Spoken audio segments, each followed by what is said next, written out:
سے عیسائیوں سے؟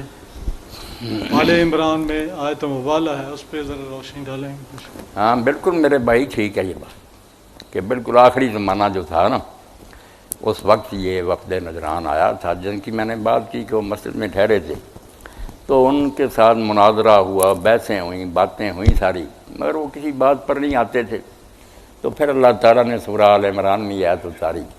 کہ یہ لوگ بھی مذہبی پیشوا ہیں، ان کو مقدس سمجھتے ہیں عیسائی لوگ کہ صرف یہ عالم نہیں ہے، خدا رسیدہ، اور آپ بھی اللہ کے پیغمبر ہیں، اس لیے اب بات نہ بحث و مناظرہ سے گزر کر ابتحال تک ہونی چاہیے۔ آج ہی کے ساتھ دعا کی جائے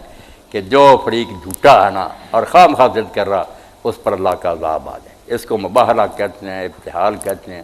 یہ اتارا۔ اور اللہ نے کہہ دیا کہ خود بھی آئیں، ان کی عورتیں بھی آئیں، ان کے بچے بھی آئیں، رسولہ بھی اپنے لائیں۔ تو رسول کریم علیہ السلام نے انہیں یہ آیت سنا دی، اور ساتھ ہی حضرت علی، حضرت فاطمہ، حضرت حسن، حضرت حسین، ان چاروں کو بلا لیا۔ گھر تو ساتھ ہی تھا مگر ان کو دکھانے کے لیے بلا لیا کہ میں اپنی طرف سے تیار ہوں، میری طرف سے اب کوئی سستی نہیں، یہ میرے بچے ہیں، آپ بھی جو۔ انہوں نے کہا صبح کا ہمیں وقت دیں، صبح کو پھر وہ آپس کو رات میں اکٹھے ہوئے، انہوں نے آپس میں بات کی کہ یار ہماری مجبوریاں، ہماری قوم نہیں مانتی، اس لیے ہم بھی ایمان نہیں لا رہے، حالانکہ ہمیں پتہ ہے کہ رسول تو سچا، ہم راستے میں کہتے ہیں کہ پیغمبر تو وہی ہے جو اللہ نے کہا تھا،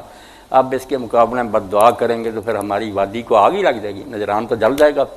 اس لیے کوئی بہانہ بنا کر جان چھڑانی چاہیے۔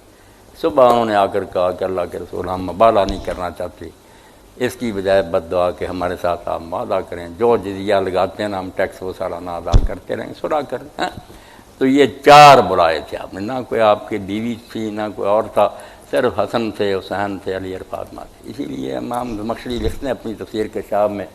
کہ یہ آیت آل ابا کی فضیلت کے لیے بہت بڑی بات ہے کہ جب یہ مقابلہ آیا تھا کہ رسول کے ساتھ بد دعا میں کون شریک ہوں، تو یہ چار ہی تھے نا۔ اب لوگوں کی مرضی ہے، کچھ کہتے ہیں نہیں فاطمہ کوئی نہیں، فلاں نہیں، اللہ ان سے نپٹے گا، بہت ظالم ہے یہ لوگ۔